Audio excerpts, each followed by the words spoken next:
And well, this is the third and last part, and so it's been a journey. It's been a fun journey, I got to say, with co-hosting with Professor Coquinos. I don't think it would have been as the same or equally as good as not having you. So a big thank you to Professor Coquinos and dedicating the time for this workshop. Been great Um, working with everybody. yeah, You no, know, we're just getting started. definitely, definitely. And that was a great idea you had yesterday. Maybe we can, your suggestion on maybe even going forward with iMovie and other tools. So keep a lookout for future workshops with Professor Coquino. So that's going to be fun. um, Today's our big day. We have an exhibition, our film festival. So it's going to be so much fun. I can't wait. I already took a peek. I couldn't hold back. I looked at some of them. I know you too, Previewed Professor. the Padlet, I had to. I saw your comments. I know you were there too. So, um, what we're going to do today is Professor Coquino is going to give us a quick review of production. I think we should. I don't know, Professor. You think like 11? I don't know. You take your time as long as we have maybe like 11:40, 11:45, or 11, however much time you need, so that we can jump on to Okay. how you do your class with your students. Yeah, I think the feedback is, one of the most important things I tell students is, that's where you really learn. I mean, you go through the process, you go through the pre-production planning and you produce, you acquire the footage that you think you need, and then you spend time editing it, and then that loop always happens again. And the idea that, every time you do it, it gets better and better, and how to write better, how to shoot better for the edit, so each time you're kind of honing those skills. But it's an ongoing process all the time. It's something that is always going to be ongoing. My dog is going nuts and distract me. I'm sorry about that. I have someone outside the door there. Yeah, I wanted to review a little bit about the edit process in general. And when you said about the idea of feedback too, I impress upon students how important that feedback is, because I think in a lot of ways it's where they then get that outside view from other eyes, that this could be improved upon, and they really get a chance to say, well, next time I do it, I'm going to do it better. I'm going to do it, I'm going to integrate that in there, or because a lot of times you wear blinders when you're working on your own projects. So the idea of putting it out there and getting that feedback from your peers, from your instructor, from your students, I think is really very positive, and then integrating that into the next loop each time. Yeah. Yeah, Yeah, absolutely. no, It's where they learn. And in the beginning, sometimes they're like, "Oh, we worked so hard," and then like that last day, they're like, "Well, I may even, not come to class." I'm like, "No, no, no. This is the most important class. This is the day that you really right. need to kind of put it out there and see what kind of feedback you get."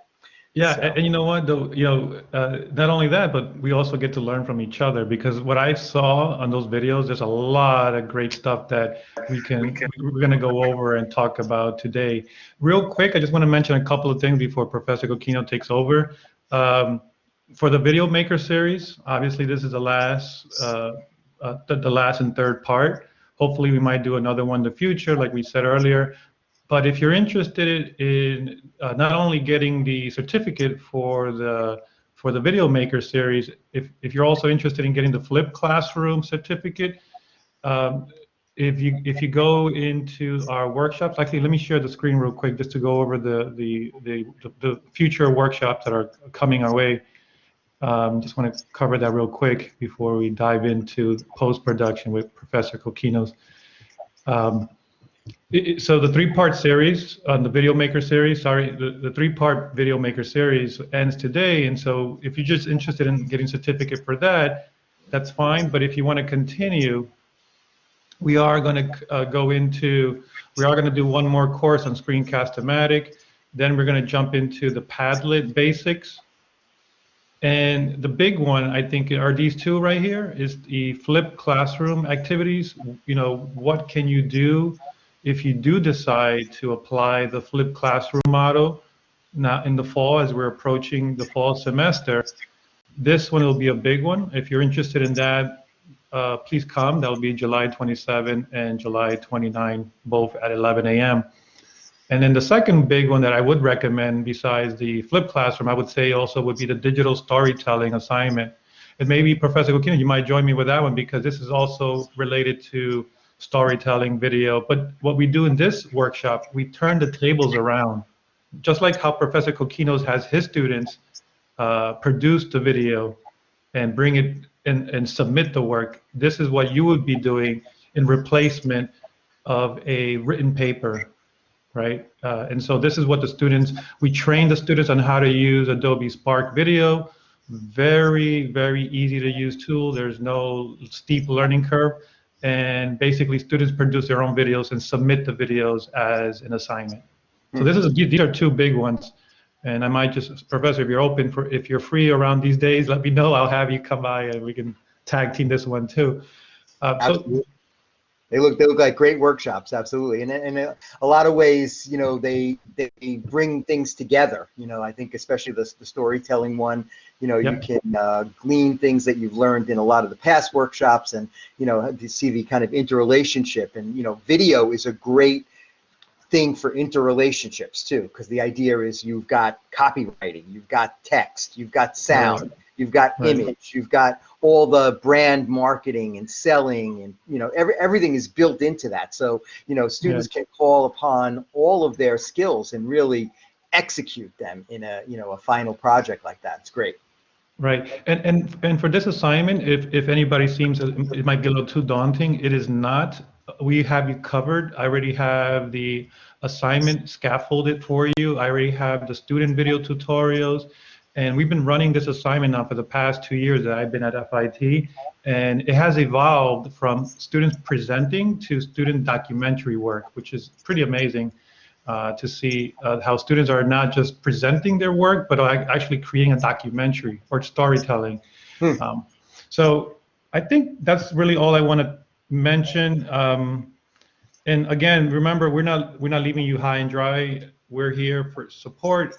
This doesn't end here, and you know, in our last workshop, Professor Coquinos and I are still here to support you in your journey in video creation. And so just don't feel that we're leaving you. You know, this is it. You know, we're still around. We're not going anywhere. So always feel free to reach out to either one of us, and we'll be happy to help you. And with that, I just pass it over to Professor Coquino, and then from there we'll just jump into our Padlet, and we'll watch the videos together. And then at the end, if you have any questions, that'll be great. And also just keep in mind, I'm putting all of this, all of these videos and resources, I'm putting it into that Spark page that we can always go back to and rewatch the videos. Everything that we've done so far is in one place for you all to go back to if you ever need that. And I'll put that in the chat. And here, I'll pass it over to Professor Coquinos. Thank you, Jose. Thank you so much. So I thought that, it would be a great thing to actually spend a lot of time with, the screening and especially your questions. So the idea of saying, taking a look at your Padlet and, maybe you say something like, well, I would have liked to have done it this way, but I wasn't really sure how to. That would be a great way to kind of, see if we could, explore some more of those tools. Let me share my screen with you guys. And yesterday, I sent a message to the senior marketing manager from Screencast-O-Matic, because I wanted to ask if they had any sample videos to show, and they really didn't. I don't know if it's intellectual property or something like that. I mean, they have a lot of kind of videos about their videos. Like teachers will be talking about, well, I use this, for feedback, or I use this for a flipped classroom, but they didn't actually have the actual videos. So anyway, I produced today a video for my summer class, which is ending this week. Instead of a welcome video, it was more of a goodbye video, where I remind students about deadlines and grades are due, and to kind of keep working in the area and let me know if they need help or something like that. So that might be something that you want to kind of play around with too. You can do a kind of goodbye video, so you have bookends of a welcome and a goodbye video. But anyway, Christine from Screencast-O-Matic actually sent me a little video for you guys to you know, stay in touch with her too, and if you need any help. So let me see if I can call that up and show it to you. One second here. She was very cordial, and she was even going to try to join us today, Jose, and I don't know, it didn't work out schedule-wise, but she did send this video, so let me bring it up over here, and so you can just watch it together. It's pretty brief. Thank you for taking the time to learn more about video creation and Screencast-O-Matic. I'm Christine. I'm with Screencast-O-Matic, and I am in charge of all content here at our company. What I do with this job is I also create a ton of videos. So everything that you see on our website and marketing videos, I personally had a hand in creating those. So I know a lot about video creation and how to use this tool effectively, especially for instruction. So I'm here just to say hi and just to let you know that you're not alone in all of this. It can be a little daunting to learn how to create videos. But I'm here. We also have our website that's filled with a lot of content, tutorials, blogs, support, anything that you need. You can go ahead and email me and let me know what your thoughts are, if you have any questions and anything like that. So again, thank you for taking the time. Let me know if you have any questions, and of course, we are here for you.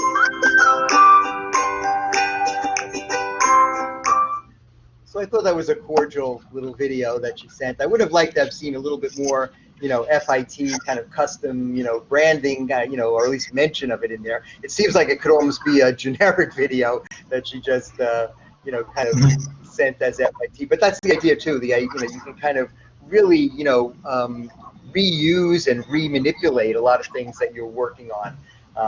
The other thing I wanted to point out is in the trainings. If you go to the resource center here, they actually have a certified kind of educator, and if you look at all of the trainings, you can earn a badge from them also. So that's over here in the tutorial section. That might be something else that you could be interested in.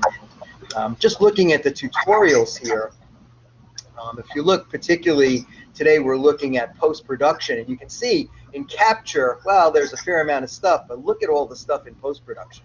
There's so many more kind of tools and bells and whistles, and I think what you want to do here is really think about, well, you know, what is it that I would be using these tools for, and how are they, you know, motivated so that students would really benefit by them. So, you know, some of them are pretty simple, like just cleaning up the video or whatever, but adding titles and music and, you know, always thinking about, well, how is that going to support my overall message? You know, sometimes it might even, you know, detract from your message if you use it incorrectly, right? You can have the wrong image or the wrong music, or the music's too loud or something like that. So the idea is to always think about how you're going to piece these things together and really use these tools that they play in concert with each other, and just kind of make your video a package that really, you know, flows and kind of directs students to, you know, what the important points are, and really does its job. I mean, you know, I think a lot of times you can produce videos that might be, you know, boring or whatever, and students are not even going to watch the whole thing. So this idea of, you know, chunking and really kind of packaging them into these very, you know, neat little packages that are fun to watch. You know, I was looking at some of the ones from Screencast-O-Matic.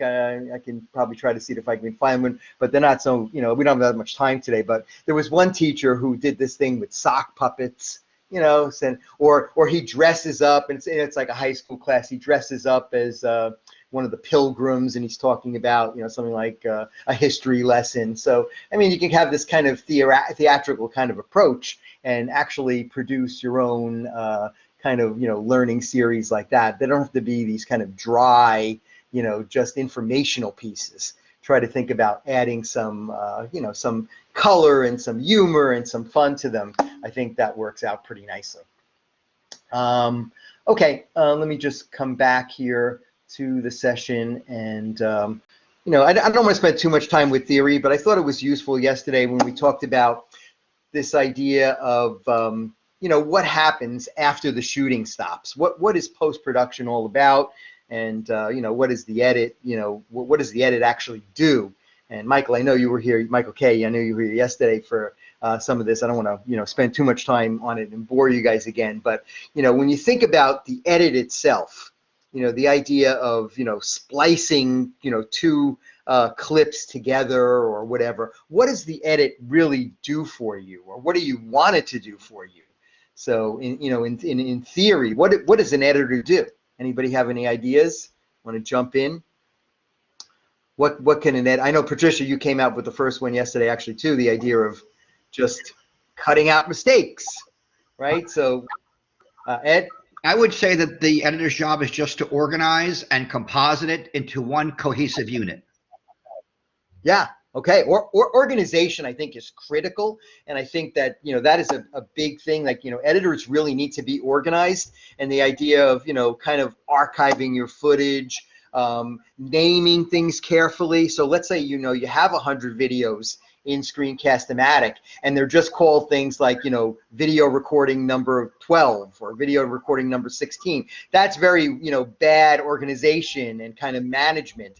But if you say something like, you know, welcome video for, you know, AC whatever 262, then it's a little easier to kind of dig back in there if you want to pull, you know, archival footage or whatever, or re-edit something. So just the idea of how you kind of manage your stuff, you know where it is, you know what it is.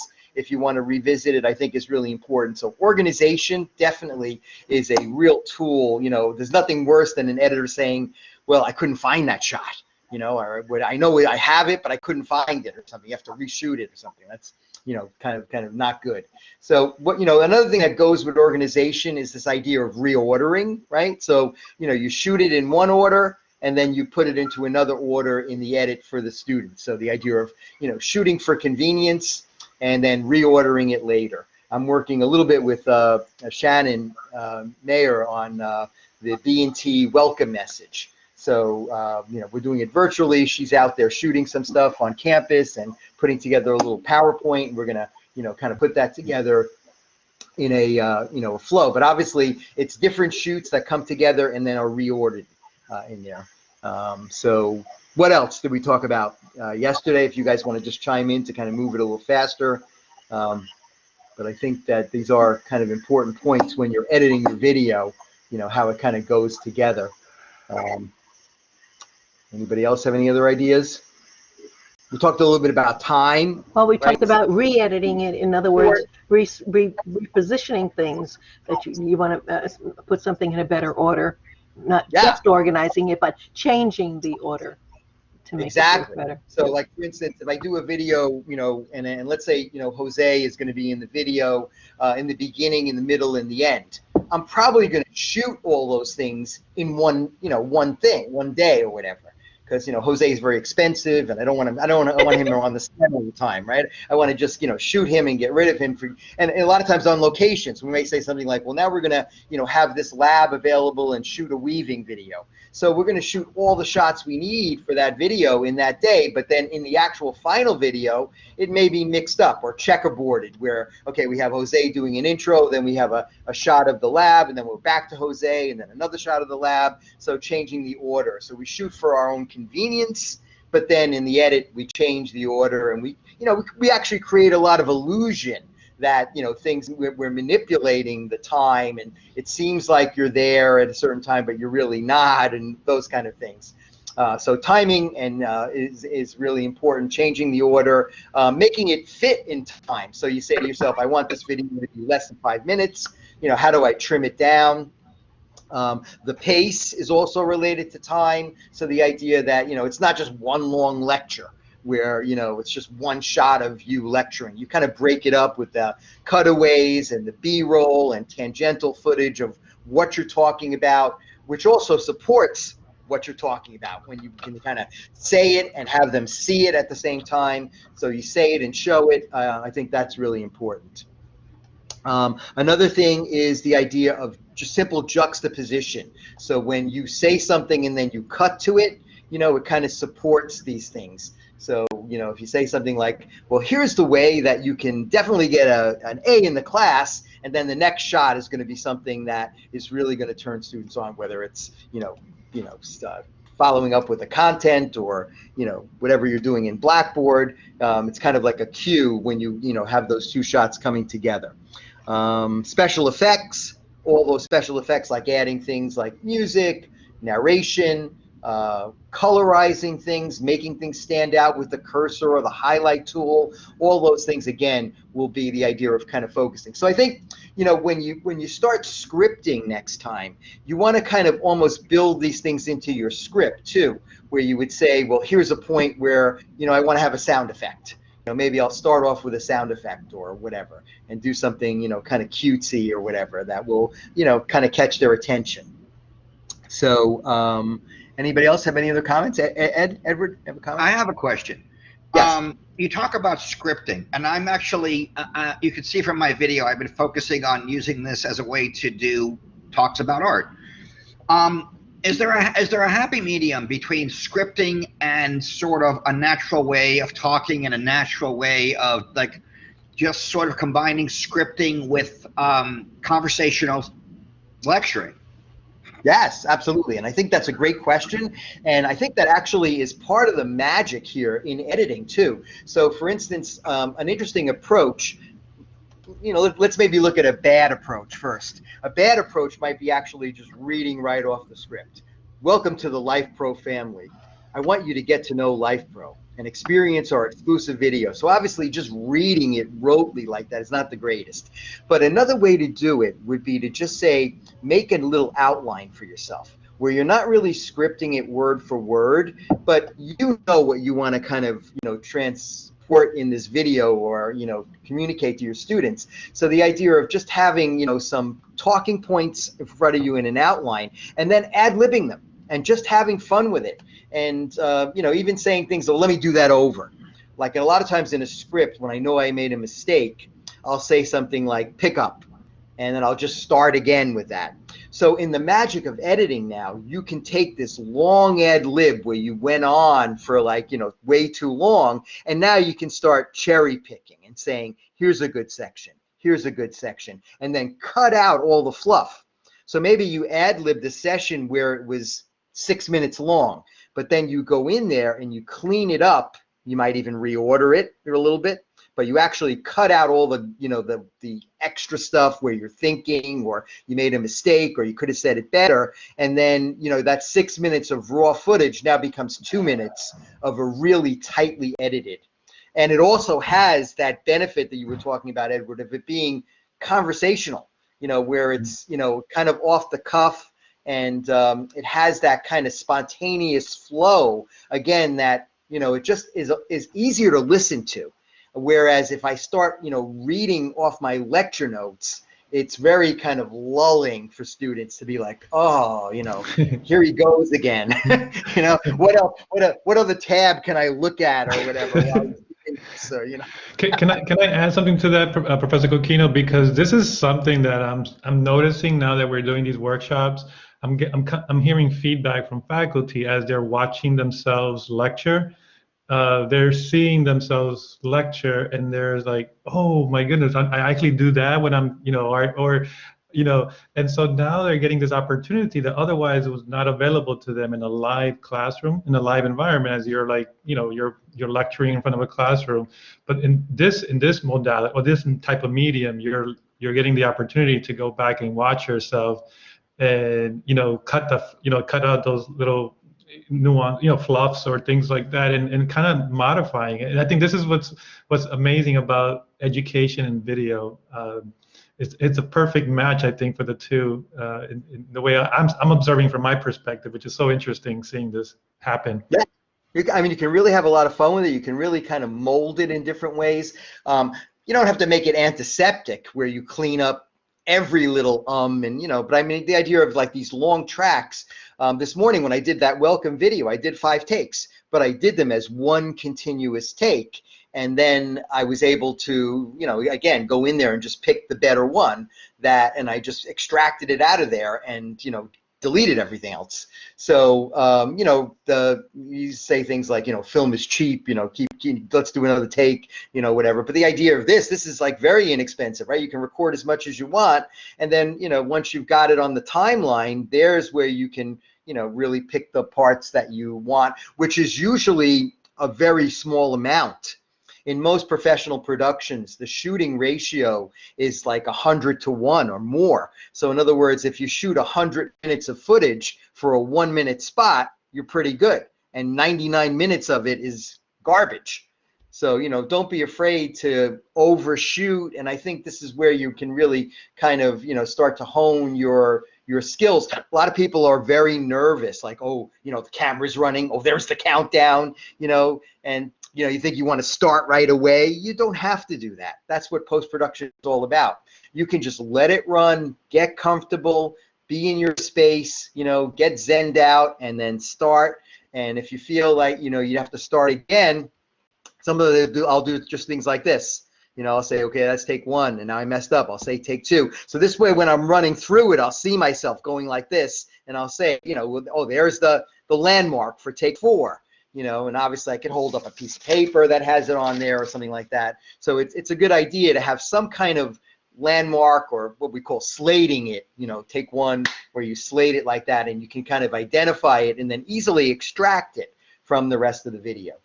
And then as you look at that, where you have, okay, this conversational thing with all the cuts in there, then you can start to think about, well, here's a place where I want to add a picture of what I'm talking about, or another video clip of what I'm talking about, to like really make this concept clearer for the students and make it a little more concrete. And obviously, the more you can customize that, usually the better that's going to be. Again, it just, you know, makes it visually more interesting. It's not just you on the screen all the time. You're cutting away, you know, to what you're talking about, even if it's a screenshot, right, of your software. That also works. And the idea of the zoom, you know, where you can kind of zoom in and out. Zooming actually works really great too if you have shots where it's the same composition. To avoid jump cuts, you can actually crop in. So it looks like you almost have multiple cameras, because you have, you know, the shots where you're popping in and popping out as you're making the edits. So instead of it just being the same shot, that might be something fun to look at today, where, you know, you make it look like it's a different shot actually, because you crop the image by making it bigger or smaller. And it looks like, you know, again, you have a second camera there. Or you can even have a second camera. Where you do another take from another angle. You know, you see these angles where people don't look in the camera, and they're like, yeah, video production is really something that, a tool that I think students should use. You know, you kind of almost have this kind of cutaway thing.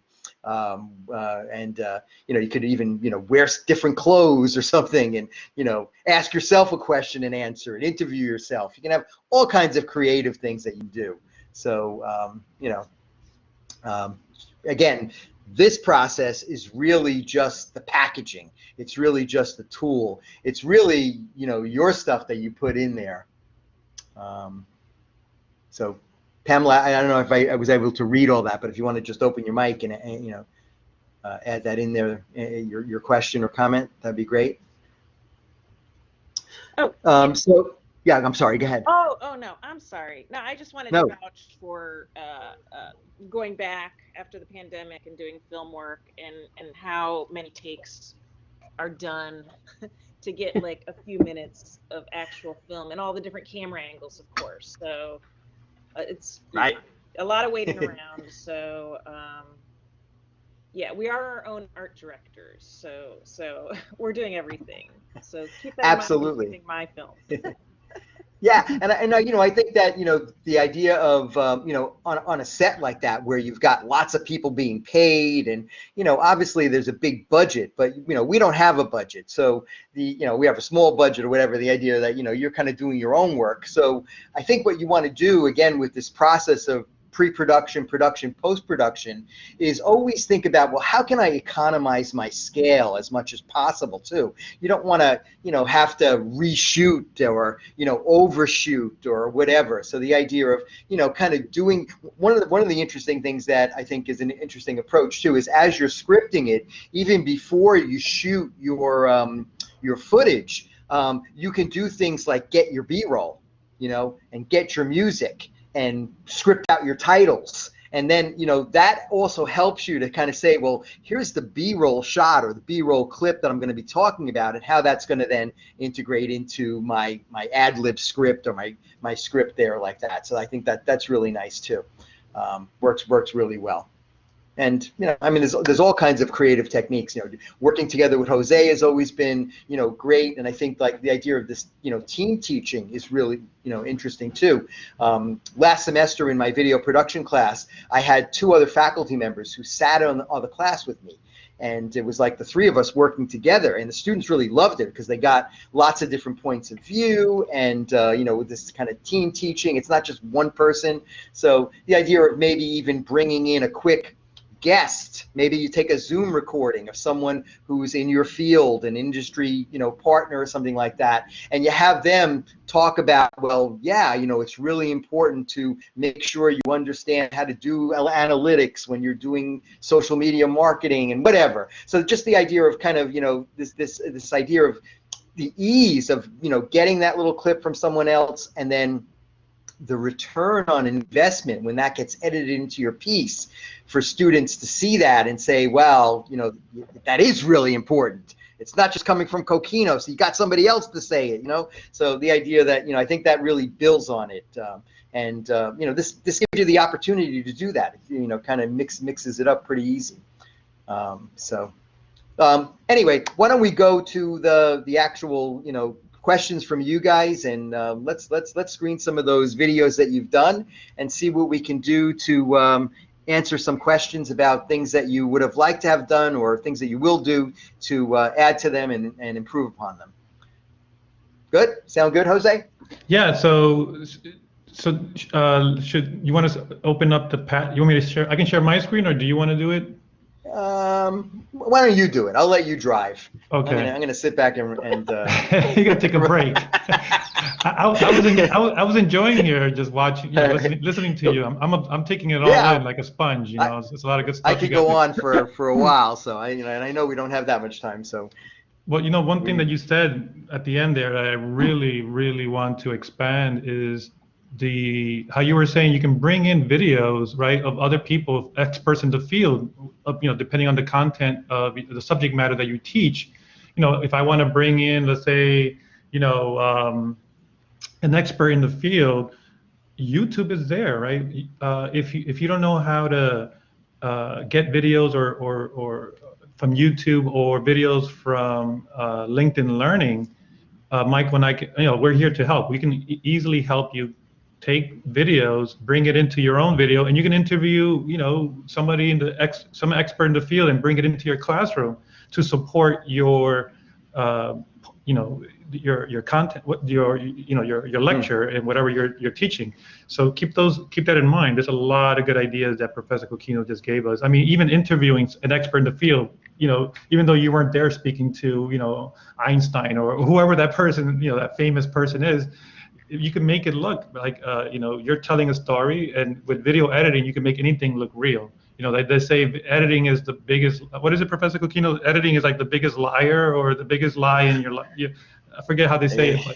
Exactly. Yeah, I mean that can definitely. I used the term yesterday of propaganda editing, where you have a shot of a smiling face and then you cut to the McDonald's logo, and they're recorded totally separately. The smiling face is a staunch vegan, but yet when you juxtapose those 2 shots together, it looks like they're smiling because of McDonald's. So right. The idea, that you can really manipulate people's point of view through the editing process. In a good way or a bad way. Like, let's say you're teaching civil rights and you want to incorporate Malcolm X, and you can actually ask a question while Malcolm X is answering based off an interview that he had. Things like that. You can play around. Jose, since that's what I do teach, I was just thinking of that. What I try to do is limit those YouTubes to the smallest time-wise. And supposing I'm talking about Jim Crow, and people don't know. So that's a simple one, just to say, okay, and here's a simple little video just to Jim Crow or Plessy versus all of that. Yeah. Exactly. And I was thinking, I was thinking of you, Patricia, because you do have that video of the speech on the stomp. On the what? Right. the video you showed me, the speech on the stump, the propaganda video that you Oh, showed me yes, the about World War II one. Yeah, yeah, yeah. World War II, right? So I was Yeah, thinking yeah. of you, and so bringing in that kind of footage into your lectures, Yeah. All right, so here we Yeah. are. And I do that on WebEx in real time. But this is Nice. great for my online course. Yeah, these Okay. are great ideas. Asynchronous. Yeah, I mean, I think just the pandemic, one of the many silver linings in teaching. I think the idea of guest speakers, was always hard to get a guest speaker to come into the class. You got to have all kinds of scheduling and have them through a Zoom call, it's like you ask them for 10 minutes of their time, and you've got a recording that you can disseminate to students in different ways, and I think that works really well. So who would like to be our first presenter here? Michael, since you just said that, may I just introduce one thing? On Sure. WebEx, anything that I have on WebEx, am I able to infuse that into the Screencast-O-Matic, or is it just Yes. Zoom?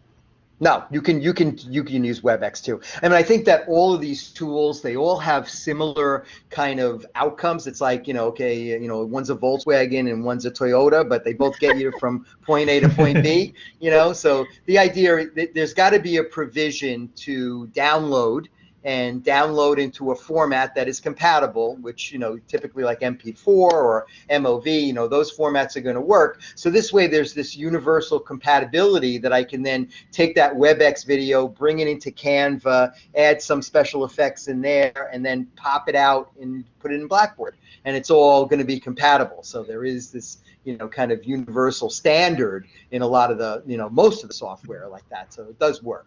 It's just a matter of knowing how to get there. Again, you just need to have your map of how to actually do it, and that's something that Jose and I can probably help you with. Michael? Michael, yeah, you're gonna be our first. I just wanted to put something presenter, out. Right?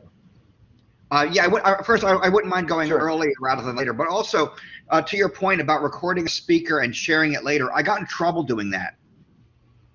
That's something.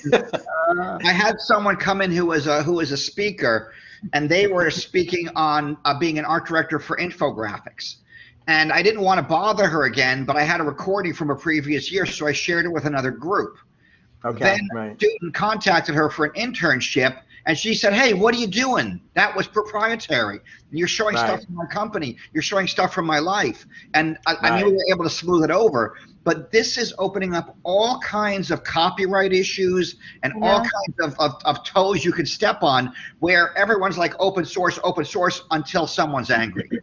Right. Right, No, you don't right. want to get anybody angry, especially people who have been magnanimous enough to give you their time for an interview, and you want to let them know where you're going to use it. You don't want to certainly use it for anything that is not intended for. Typically, we have them actually sign a standard release, where it'll be something like, I can use this again in the future for educational purposes only, or something like that. But, and again, if I was going to edit it in there, maybe give them a courtesy email or call and say, hey, I'd like to use this, and, so like that. And to add to that real quick, and also for students' work, right? We also, if there's a student and there's some work that you want to use for the next semester, you always want to reach out, a courtesy email to the students. Hey, Johnny, is it okay that I use your work? It's exemplary work, and I use that for the next semester. Doing that always will cover. Always think about covering yourself with a release form or a simple email that says, "Hey, can I use your work?" Yeah, and then you've got the yes there. And I've had students actually say no, that then it's great work and whatever, and they just don't want it to go out there. I mean, that's and that Or it makes sense. or it's okay. It's okay if you Yeah, just a don't lot use of my most of them name. say yes. Don't use my name on it. Okay, right. That's Oh, fine. right. So then Yeah. here's the, and I just X out the person. I X it out normally, and then we'll put it in only if the student would feel complimented that I'm exactly. using their materials. So that kind of the opposite. Right. Yeah. Right. Nice. All right. Okay. So Gotta cover should we yourself. pick? Should we pick one from the? I think Michael said he wanted to go, right? Michael or Oh. Edward or I'm happy to go. yeah. Edward? Yeah, sure. Oh, okay, let's go. Edward, by the way, I'll say my critique for the end, but this is really cool what you did here. Let me go. Where Edward? Here we are. And we'll do. Should we do 1 or 2 minutes, or should we do? I don't know how everyone feels. Should we just run the whole? It's a 3-minute piece. Well, let's hear it. yeah, yeah. Go Okay, ahead. here we go. 1 minute. Oops. Drawing. Let me start that again. We have sound, right, Jose? Yeah. We will look at the world of reportage drawing and battlefront illustration as depicted by Winslow Homer, who, after a career as an engraver, took his artistic skills to the battlefronts of the Civil War and showed the rest of the country about what was happening to an America that was being torn apart. We will explore the American West and the expansion of the United States of America to this new country that was ripe for mythology and storytelling and perspective that sculpted the idea of the American cowboy. In this case, depicted by the wonderful abilities of Frederick Remington. We will look at the techniques and the skill sets developed, how they built in layers from thumbnail layout to comprehensive sketch to full color paintings, and figure out how to look at a painting, study it, and internalize it for our own use. We will look at the American experience through the eyes of people and places like Currier and Ives, who in this case are capturing the American Express train. Yes, that American Express, in this case, showing the expansion of America out to the west as the railroads were built out across the country.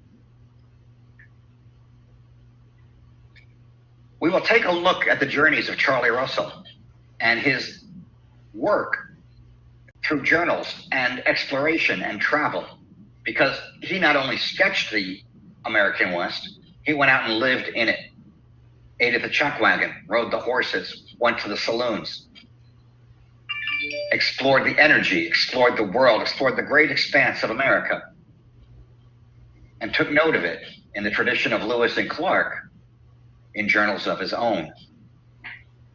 In this case, another painting by Frederick Remington talks about the mythology of the heroes that you've heard about from the American West. But not only was Remington an illustrator, he's also a writer, and he wrote to understand the stories of those people he depicted. They can be inspiring, frightful, brutal, but always interesting. And you'll see how an illustrator needs to use both their visual and literary skills to build out becoming a comprehensive storyteller. We are also going to consider technology and the way that it influenced and shaped and crafted American illustration, where illustrators have been needing to embrace technology as it develops to include in their arsenal to become great storytellers. In this case, all of the development of action analysis through photography all started on a bet. All right. Nice. That Wow. was. Thank you. I love it. I want to take. I want to take course. his course, and I want to take Mark's course. Come on in, guys. Come on in. Wednesday nights. Okay. Really? Yeah, I don't care. I felt a little bit like Ken Burns without the dissolves or the zoom in, zoom out. But I love your voice. I love the way you told. You were telling a story. I loved it. I just got to say that. Thank you, Jose. Absolutely. Yeah. So Ed, what would you like to change, or is there anything, if you had more time, or you hired a professional editor, or what would you add, or mold this piece and shape it? What would you change? Anything? I guess immediately I go to that obligatory, do I really sound like that? And then I think you addressed it already. I found myself giving awkward pauses where I was trying to think of the perfect words. I was kind of nervous. And even though I think I'm pretty relaxed in the classroom, I was nervous because I knew I was being recorded. Right, right. Yeah, I actually I don't remember face. Right. Like I said, I don't think you need to make it antiseptic. I think the idea of, it being natural. I mean, obviously, if you totally lost your train of thought and, misspoke or something, you could certainly cut that out. And, you could actually clean up some of those silences to kind of bring it in. But I think, as Mary just said here, it's engaging. And, I don't know. I mean, you don't want it to seem contrived, like sometimes I think that when it's obvious that you're editing it so cleanly, people are starting to think about, when is the next edit going to come instead of thinking about the actual content. And I think that, you really are an expert in the field, and it comes through in a certain, and the naturalness, I just think it works with it. It wraps around it really nicely. Any other comments from other people in the class? If you guys were students, I think.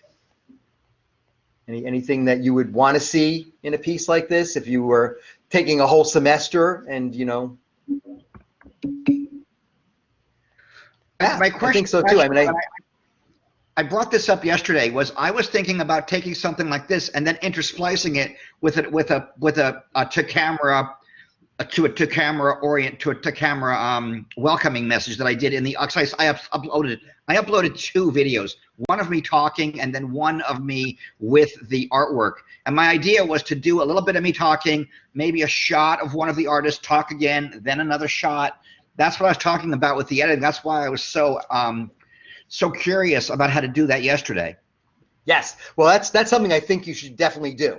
I mean, I think that looking at the artwork and the paintings is great, but I think the interaction and the juxtaposition of you on camera too can kind of make it more engaging, because again, students will not only be hearing you, but they'll also be seeing your enthusiasm through your gesturing and your facial expressions and things like that. Not a lot of it, back and forth, but some.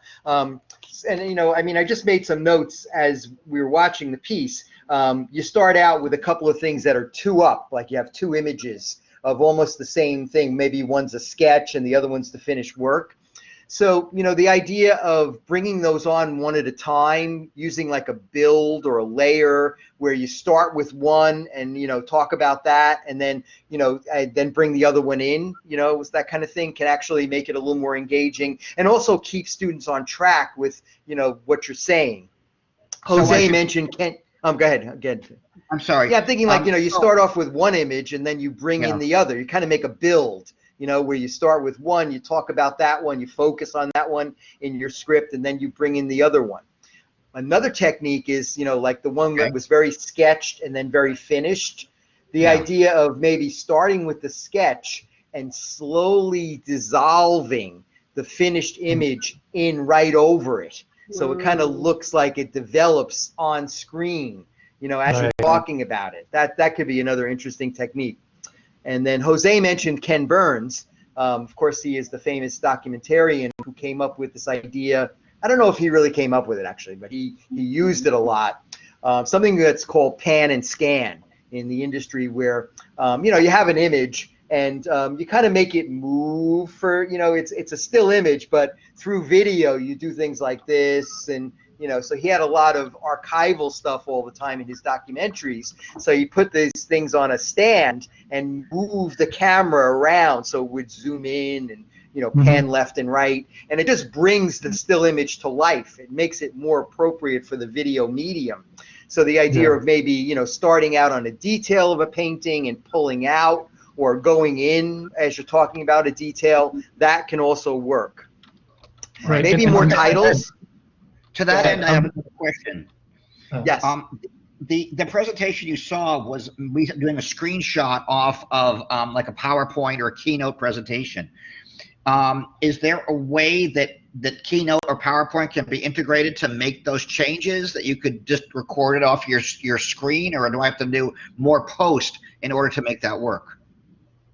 Yeah, I think you can do it in Keynote and PowerPoint. There's a a transition called or a zoom where Right. it will zoom in, and you can set up the kind of parameters. I want to zoom from this point to that point. iMovie, Okay. Premiere, and those programs do it very elegantly. They allow you to do these kind of zoom ins, and again, when you have still images, it just makes it more attractive to watch because people like to see video on video instead of looking at still images.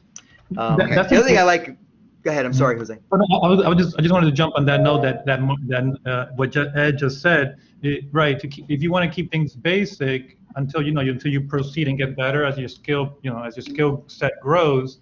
I love that idea. I never thought of that, of using Keynote or PowerPoint to do the dissolves or the transitions as you're recording the screen capture. That's a great idea. I never thought of that.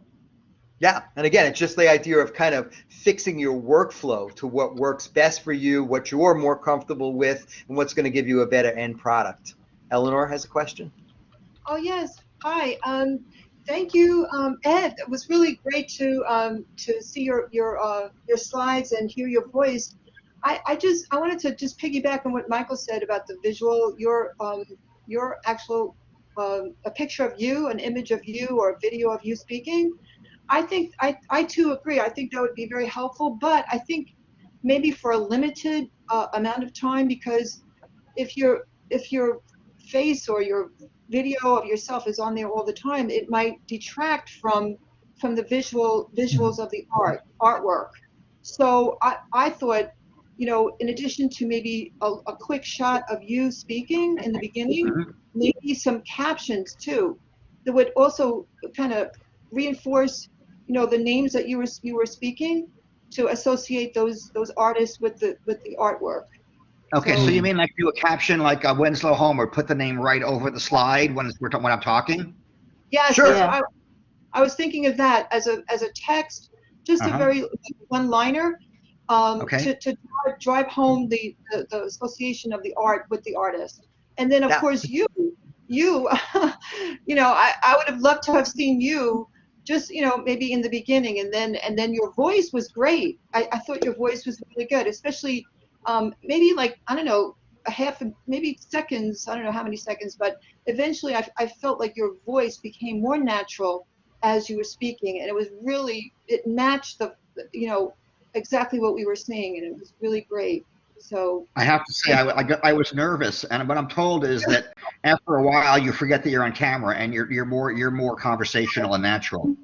Right. Yes, yes. It's like anything, I remember I tell students, like, the first time you're in a car, right, and you're taking a driving lesson, think how you feel then, and then afterwards, you drive and you don't even think about it. When we bring them in the studio and they look at the cameras and stuff, they're like, oh my goodness, I don't want to touch it, and I'm like, well, you got to get your hands on it, and once you do, it'll become second nature. But those are great comments, Eleanor, and I think that it really brings that engagement in, like the idea of starting with you on camera, Ed, and then you don't have to have yourself there all the time. Certainly, I think that would be certainly a distraction. But the idea of, instead of starting right away with the painting, start with a little bit of you talking to the students in a very conversational way about why you're showing them this whole series of paintings, and what the objectives might be for them to come away with, so that they can just get in touch with that first, and then let that ripple into the rest of it where you're showing the paintings. And certainly the name of the painting, the artist, maybe a shot of the artist, all those things to kind of keep it visually interesting. You don't have to cut away too. You can have the painting there and just bring a little inset, a small picture of the artist, the face or something like that, just so, again, they kind of bring it together like that. What else did I see here? I thought your read was really wonderful too. I think that your depth of knowledge, and as you start to get more comfortable, I think that your emphasis is right on target, where your inflection and the way that you're kind of moving your voice around, it really kind of wraps around the artwork, and I think that really works very nicely. And I think that those were the major comments. But that's it. You got to kind of think about it as almost a little bit of Hollywood, right? This idea that you're kind of doing a little kind of TV show for these kids, and you want to make it as engaging as possible visually, that it's going to look good, but also that, all those edits you're doing, and again, kind of like we're going back to what Eleanor said, you don't want to do it just because they're there to do, because they could be distracting, but each thing is going to be supporting something. Go ahead, Eleanor. Yeah, no, I just want to say that, unlike what happened to me,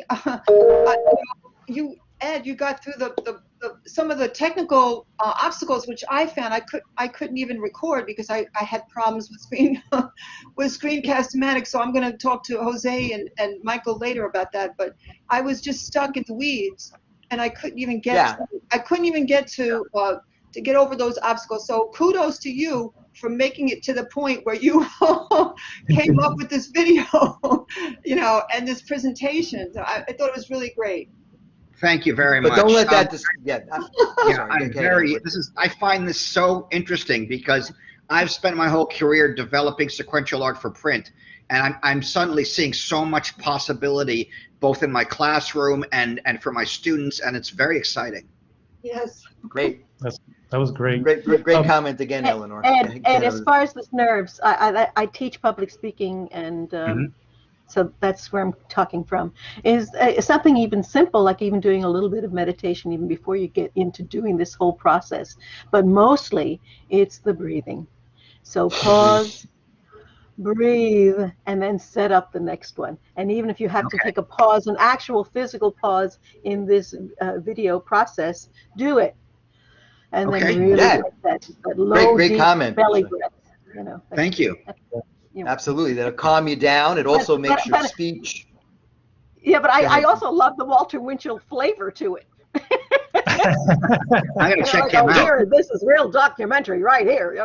It blew me away. And just to piggyback off Patricia's comment, Ed, I worked with a lot of faculty who, obviously the red light goes on and the nerves and things start to happen, and it's not like in the classroom where it's you're used to the standing in front of students and reading off of your students. And then what I did back in my production days, I used to put a little, and I think Michael, you do the same. I put little Post-it notes of my favorite student in front of the camera or the webcam or on the screen. And I pretend that this is my audience, this is my student, and it makes me feel happy, and I feel comfortable knowing that that student is looking back at me, although it's a Post-it note, a drawing of a student on my screen.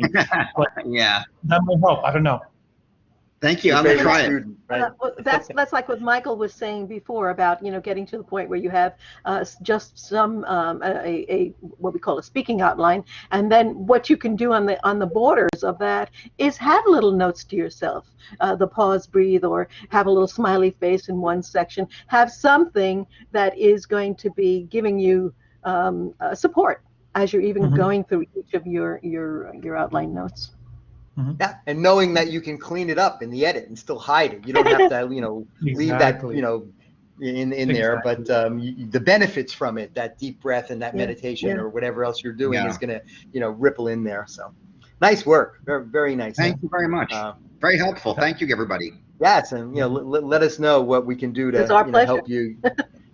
Yeah, that was fun. I love the feedback. That was great feedback, everyone. Yeah. So Michael is going to be our next customer, I think. I know you said you had to leave a little bit early, so we want to make sure you get in there, right? So we're doing Michael next? Michael, you're here, right? I'm here. Yeah. You want to say a few words before we, any introduction? This is what I usually do with my students when they do their video. I'll ask them first, to actually present an introduction. Well, this video was about this, and what I wanted to show was this, and then we see how well they, actually did it. And then after we view the video, we let them kind of say, well, this is what I would do if I had more time, more money. And then we open the floor for comments, and then I talk. Right. Well, I just mainly did this off the cuff. I did do it in 2 takes. I had to redo it. But it's just sort of a basic recap of what we did in our last week's class. I'm teaching a night class every Thursday night for So Like a Pro and continuing ed. So it was just a little intro to say, this is what you should have for homework today done and what we're going to be doing this evening. So Great. that's about it. And I did caption it, so I got the captioning down. Nice. Awesome. Let's take a look. And maybe wanted to have edited an or something out of there, but I didn't get to that. Well, All see, it's right. nice and short. It's only 49 seconds, so that's Yeah. nice. All right, and you got and he got the captions running on the side, which is awesome too. All right, so here we go. Hi everyone, welcome to Sew Like a Pro SXW 400 Section 55A. We're meeting every Thursday night through the summer through July 29th. Today I wanted to just recap quickly our first assignment, and what you should have your homework ready to show me was the straight stitch sampler, the concentric rectangular sampler, and the concentric triangular sampler. We'll go over that at the beginning of our class this evening, and then we will start into our second assignment, which will be the seam samplers. So I hope you have all your muslins torn and ready to go for our next assignment number 2. Okay. All right. Wow. So, Michael, what if you had $1 million, studio and production company and director and editor working with you, what would you ask them to change, add, anything? Well, I probably should have had a little brighter lighting, and I would probably have done this in my studio situation where I'd have more of a industrial look going on behind me, but I'm working from home for the next couple days, so. Right. Yeah. I mean, I agree with both of those things. I think, you have a lot of natural light coming in from that window on one side, Right. and it's kind of making, only one side of you kind of, well lit, and the other side is a little darker. I mean, I don't think it's something that you can go crazy over, but typically I think what works is like a front light of, I have something, a front light. yeah. It's in my Yeah, that's studio. going to kind of fill in that. And also the set design. So obviously if the students are kind of looking around at your living room, that's one thing. But if they're looking around at, equipment that they're going to be using in a lab, you know what I mean? So you're actually in Right. a studio. I think that's, it also kind of just helps the whole inspiration of the package, that, their immersion of, this is what we're working on. So I think that definitely works, the background. You can always chroma key it too.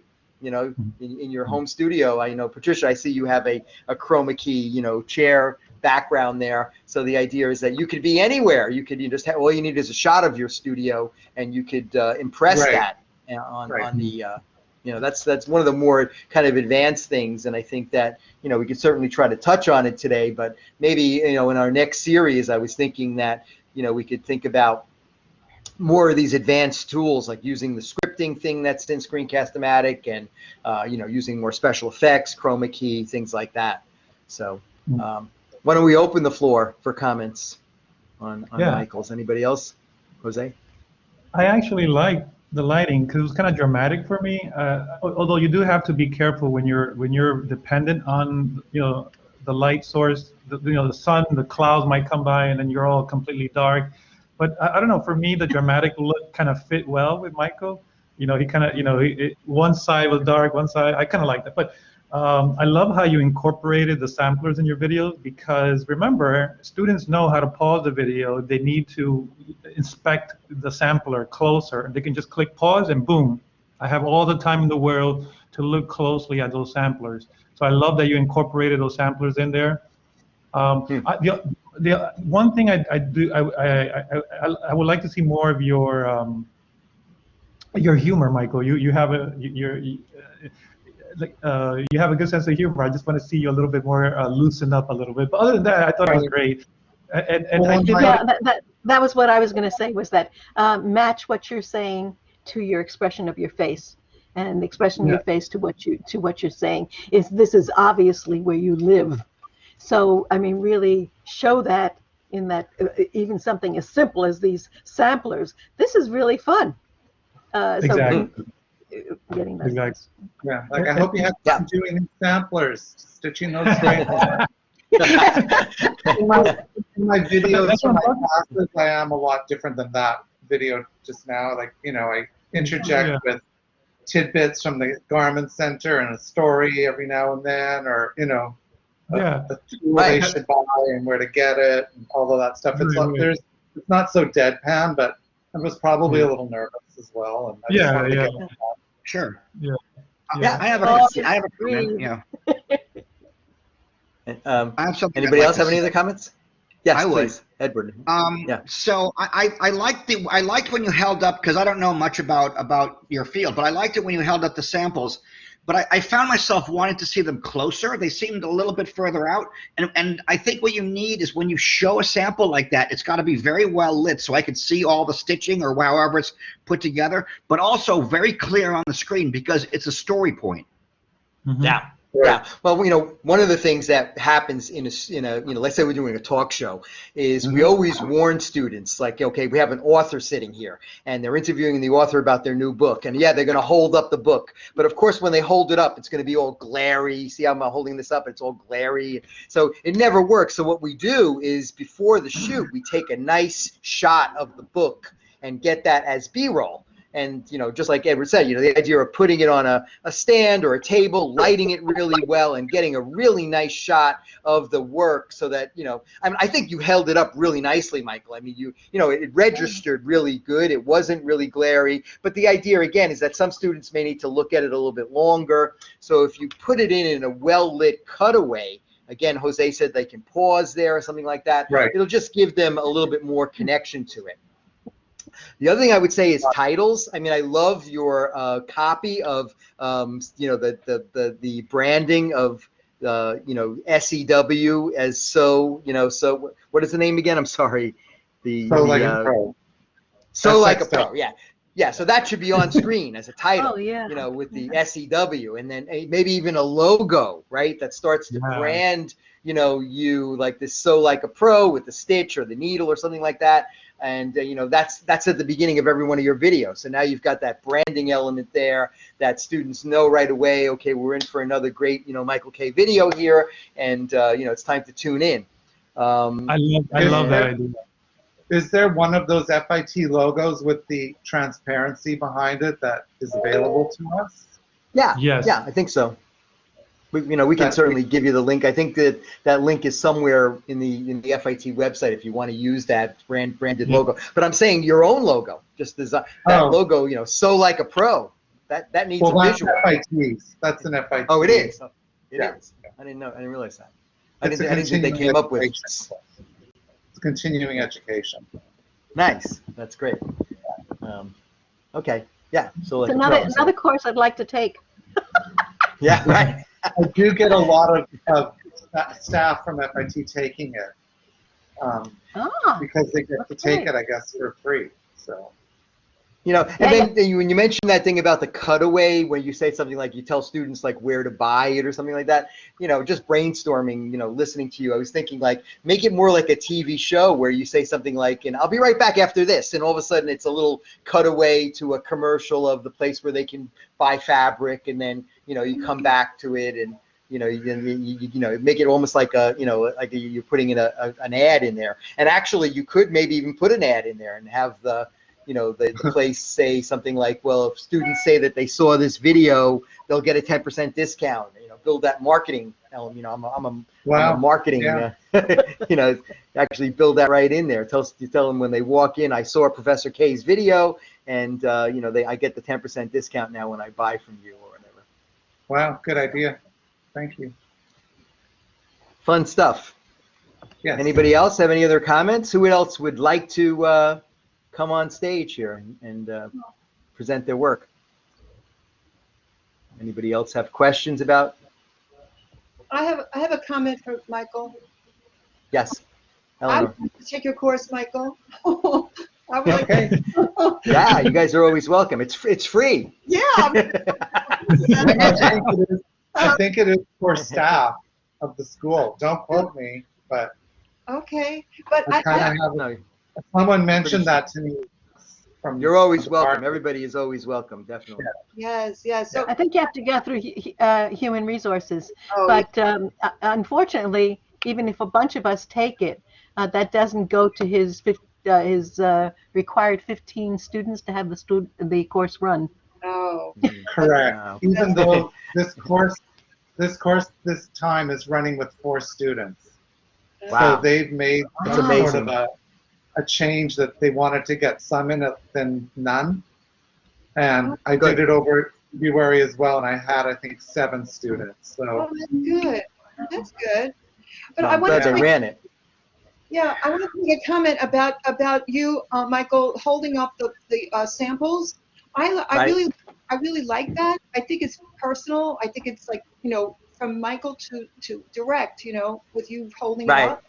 But I Right. also agree. I think with Michael, the idea of a picture, and I thought it would be nice to have all 3 samples, like, you know, like, okay, but there are 3. You know what I mean? There's 3 that we're going Right. to work on, and so a picture of maybe the 3 together, where they could look at the detail. That was right, and I do have all of that. It's just I didn't think of that. yeah. See, now that's the Good. magic of the edit too. So if I was like working with you guys as clients and I was hearing this kind of stuff, maybe we could do it where you hold it up, Michael, right? And then you get that kind of, you know, that, I guess, the candidness of just holding it, but then you actually cut to a shot where it's well lit, you know what I mean? And then you hold up the next one, and then you cut to a registered shot, you know, where it's well lit, so that you get the best, you know, and that's the idea. You can, through the edit, you can kind of mold it to try to get the best of both worlds. Like, you know, this part works for that, but the other part works for this, and you kind of mix them together. And you know, that's again the magic of being able to, you know, edit it like that. So Got it. nice, good, great comments all the time here, Eleanor. I you think got that's a good great eye. comment, Michael. I just thought of one more idea as a build out, and what I think this is really excellent in terms of helping us generate ideas. Now, for the one that I just saw, that made me think that if you do all 3, you could do a compare and contrast, so you understand what's happening each one, but then what makes them different. So based on what we saw, what Michael just did, but a way to go forward to sort of make it even more compelling. Right. Exactly. Yeah, That's but a this great is point. just Really the come- overview, so you don't really want to go into each one of those. That's for each individual session.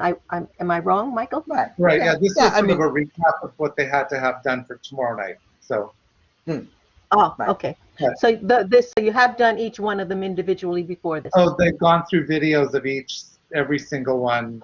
Okay. Yeah, oh, absolutely. That was not a teaching point. That was more of a recap. Right. But you know, you might get a student who says something like, you know, professor, I'm having trouble with the triangular stitch, and then you make them a video again that's, you know, tailored. You know, I think Right. that's one of the things that gets me a lot of, you know, good responses from students, where I'll have a video that says something like, you know, Billy's, you know, question about pivot chart in Excel. And that'll be the name of the video. And then I'll be like, well, Bill, when you did this, you did it. And it's actually, you know, speaking one-on-one to the student, even though it's a video that's asynchronously delivered, they can tell, like, wow, you know, he made the video just for me. And it gives them that, you know, kind of real connection. Kind of like if you were in a classroom, obviously, you know, a lot of times you're giving students one-on-one attention. And I think, you know, you can do that with, you know, your you know, video creations too. Right. And have to, you know, go and start editing that much into those kind of individual specific videos or feedback. Yeah, So- I think they could be more casual. Yeah, more casual, right? Professor Coquino, we were talking about, I think this will be a perfect segue into what we were, I think Eleanor mentioned about, I think it was for Ed's video on transitioning from a talking head back to the screen capture. Yes, have and I it- actually got that to work. So can I Yeah, demonstrate it? We actually have somebody who did it. On the, Who did it? Okay. Yeah, Karen. Karen? Is All right, Karen in let's the see room? it. Karen is here, right? I know she Yeah, was here I'm before. here. Yeah. Yep. Karen, Hi, Karen. so maybe you want to talk a little bit about before we. Oh, sure. Yeah. This is really a first draft, and as other people have mentioned, I was really shocked at how many times I say but you know, that's a learning process. So this video is about it's a welcome. I wanted the students to get just a feel for what I look like, kind of a little bit of my personality, and then reviewing the syllabus for the class. Nice. Let's take a look. Oh, and you don't have to play the whole thing, you know. Hello there. I'm Professor Karen Sheets, and I'm the teacher that is in FF 111-104. And I wanted to welcome you to class and today review the syllabus with you, so you'll have some more information about the class. So let's take a look at the syllabus and get going. Here you see that I've gone on to my FIT, and you'll have a page that looks something like this. On the upper right is Blackboard. I'm going to click on that. And Blackboard is the course management system where all of your work will be, all the information, any videos I make for you, links to them will be up in Blackboard. I'm going to click on FF 111-104. These are all the courses I'm teaching. So of course it will look different than what you have listed there because you'll have the courses you are taking. So here we are on the course homepage for FF 111-104, and on the left I'm going to click on course information. I'm also going to come over here in FF 111-104 course syllabus and click on that. It is in my favorite color, magenta, by the way. Anyway, as you can see, that's my favorite color. Here we have the syllabus of the course. We will meet on Wednesdays from 2:10 to 6. My contact information is listed there as well.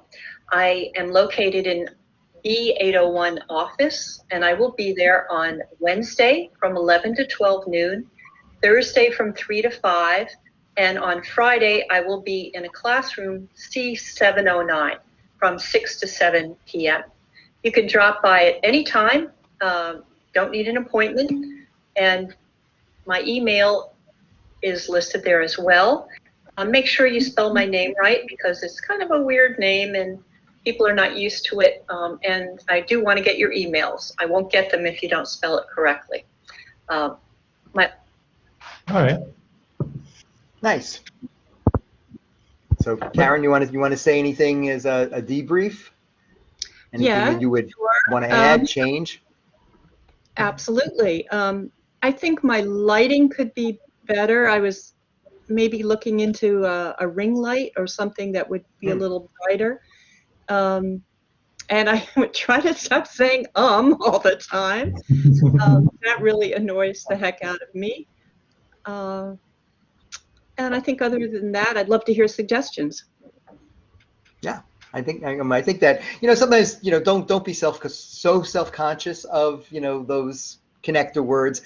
I think they add to the conversational, nature of your delivery. And unless you do it really, over and over and over again, where it becomes so obvious, I don't think students really even, really pick up on it. Again, in the classroom, it's just natural that, we're going to have those connector words as we're, forming our thoughts, and I'm doing it now. The other thing that I think I would say about this is, certainly that switching was appropriately timed, where, you're on screen in the beginning, full screen, so you get that, engagement and you get that connection. Students can really see you. And then right when you go to the Blackboard page is where, you make the edit where, your image goes small, and now students can focus on the background, but you're still there. And I think that works nicely. So, we're gonna show you guys how to accomplish that in Screencast-O-Matic. And the nice thing about it is that it saves you a lot of time, so that later on you don't have to worry about making these edits. Like Edward, you were saying, like you had the shot of you talking and the PowerPoint, you're kind of mixing them together. Well, you can actually do it if maybe I'll demonstrate it with a PowerPoint actually, where you can kind of go back and forth appropriately, where you're matching what you want students to focus on, whether it's you or the PowerPoint. So Michael, if we're making a video, could I do part of it on PowerPoint, be in the same video, and switch my camera back to my computer so they can see my face? Can I do it all at once? Yes, Yeah. absolutely. You can do that. So I'm going to try to, I'll try to demo it that way with a PowerPoint kind of in the background and, me going back and forth. But certainly there's other techniques too that you can use in mixing it, and depending on how you want to do it, because you can also download your PowerPoint as a movie file and then, use that to cut back and forth too. So like, we said there's lots of ways to do it. What you always want to focus on is what works for you, what's the simplest to get the job done in the time frame you have. And again, sometimes it's the idea that, you don't want to invest too much in something like, Jose was saying, I'm doing one video for one student who's going to watch it once. Do I really need to, make it an epic production? No, probably not. Maybe that welcome video or a video that, all the students are going to watch over and over again, yes, I'll spend a little more time fine tuning it. But if it's just, you had a question about your homework and here's a little video response about it, you certainly don't have to worry about it being so, the production value being so, tightly produced. So, anybody else have any other questions or comments? Michael, just a question. Yeah, sorry. It's okay. Just a Go question ahead. about formats. Just a question about formats. Are you usually better off saving it as MP4 if you're going to do a PowerPoint as a video and then import it as an MP4? Yes, MP4 is the way to go, definitely. MP4 is a real compatible format. It works on Mac, it works on PC, it works with a lot of these software programs. Screencast-O-Matic loves it. So it's, it's a real universal format. It's also fairly well compressed so that the files are not so big and you can manipulate them easy and sending them and things like that, so that they flow pretty well. Someone else had a question, comment? Yeah, Michael, I had some issues with the closed captioning, and the issue that I had was when I saved it or I downloaded it, I got the captions to show up, but then when I downloaded the video to my computer, the closed captions are not there, and they are there when I have a link in Blackboard to the Screencast-O-Matic video that's saved in Screencast-O-Matic. So I was a little confused by that. Yeah, that is a little confusing. Jose? Well, Karen, yeah, the way it works is in Screencast-O-Matic, you will have to download the video separately from the captions, and the captions, the video will be an MP4, just like Ed and Michael were just talking about. The captions can be downloaded as an SRT file, which can then, unfortunately, it's two separate files. It's not one file that you're going to get with one video and the captions attached to it. It doesn't work that way.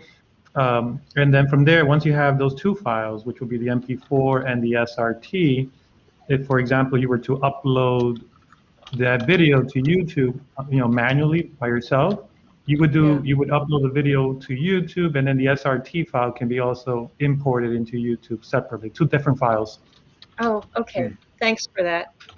Sure, and I can show you how to download the SRT if you ever need. I can send you the instructions. Great, thank you.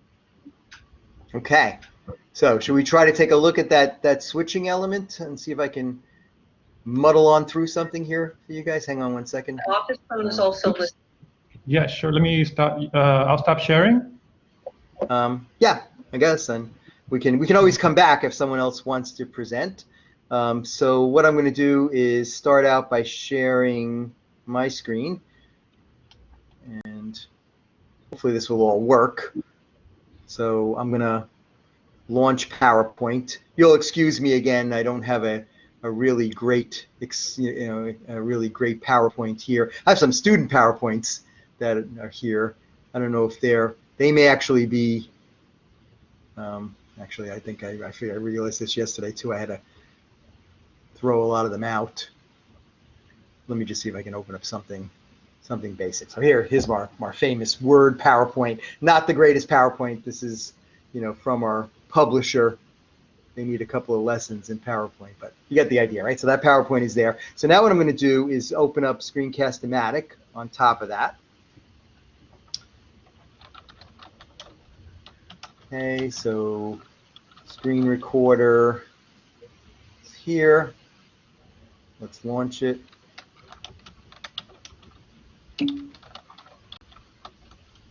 minimize that PowerPoint just for a second. Make sure that it actually comes up.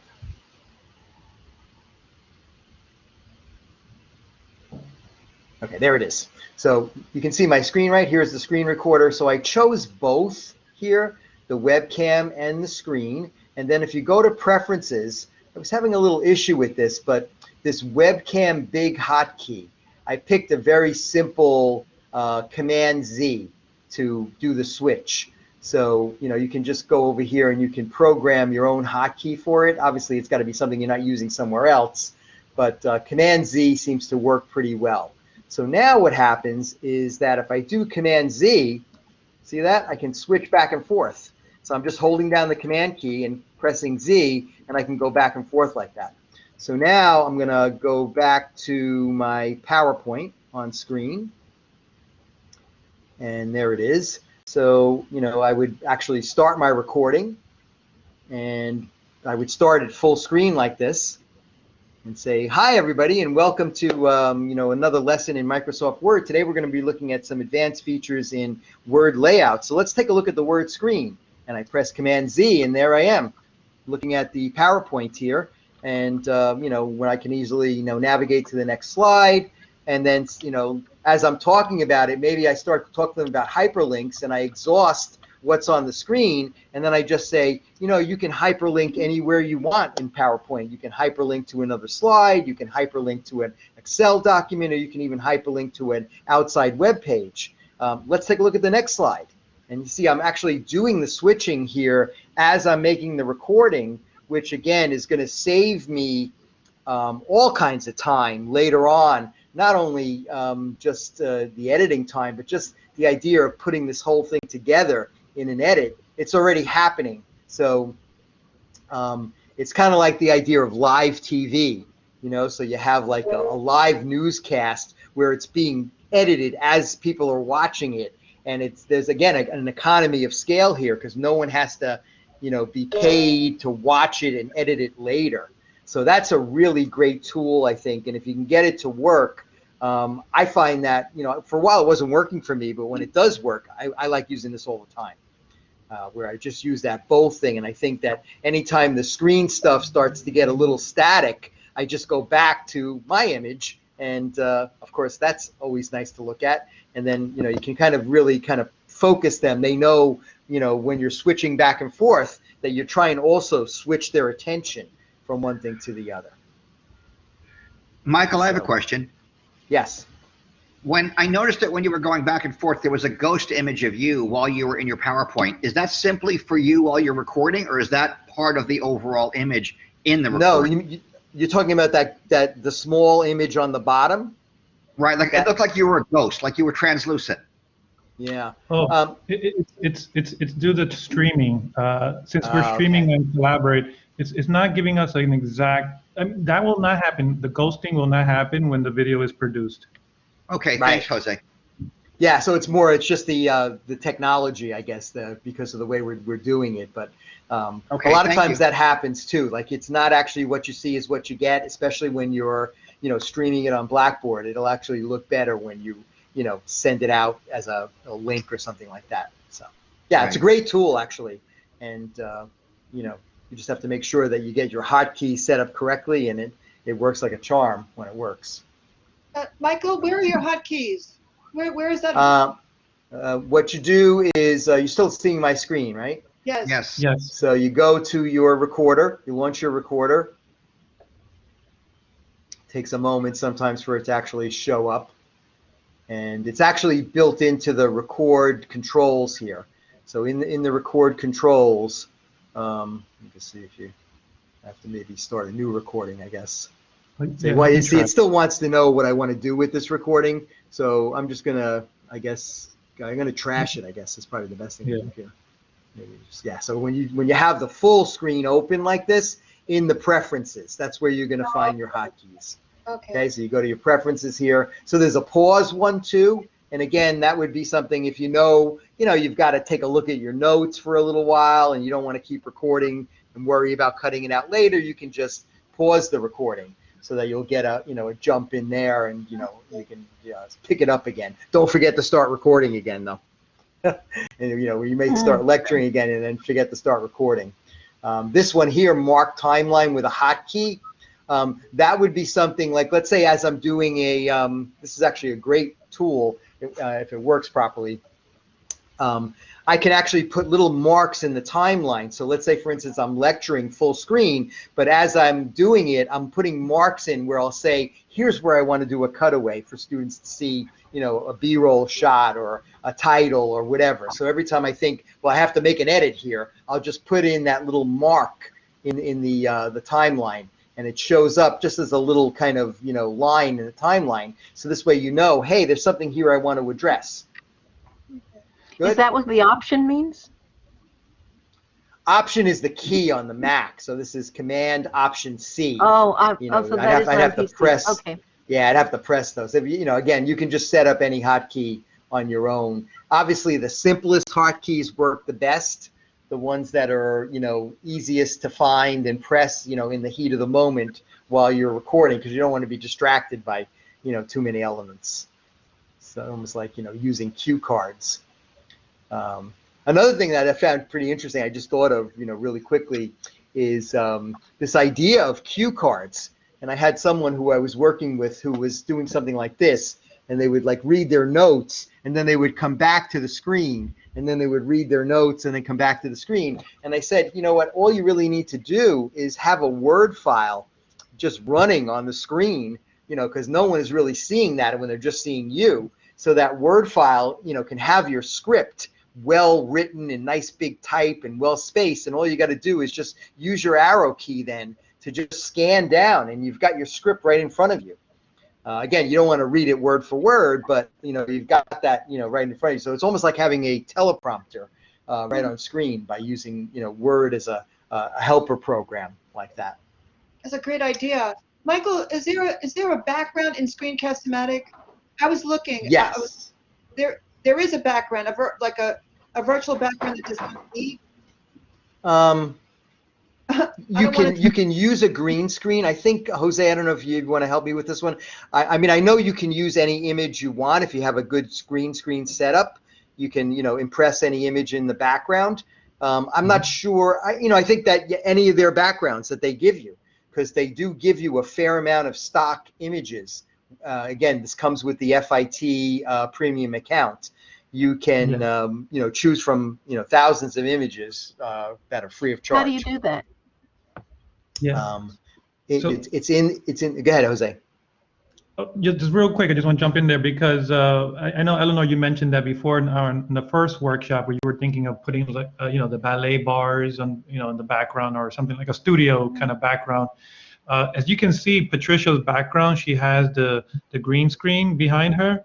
So if you have something like that and you're recording using Screencast-O-Matic, Screencast-O-Matic will key out that green background and it will just keep Patricia's image, and then anything behind her can be that ballet studio or that background in the Mars or Jupiter, wherever you want to be in outer space, or you can easily change your background to whatever you want it to be. And Screencast-O-Matic has the green screen, and it does a little bit more advanced feature, but if you want, you can sit down with us one-on-one and we can talk you through it. Okay, thank you.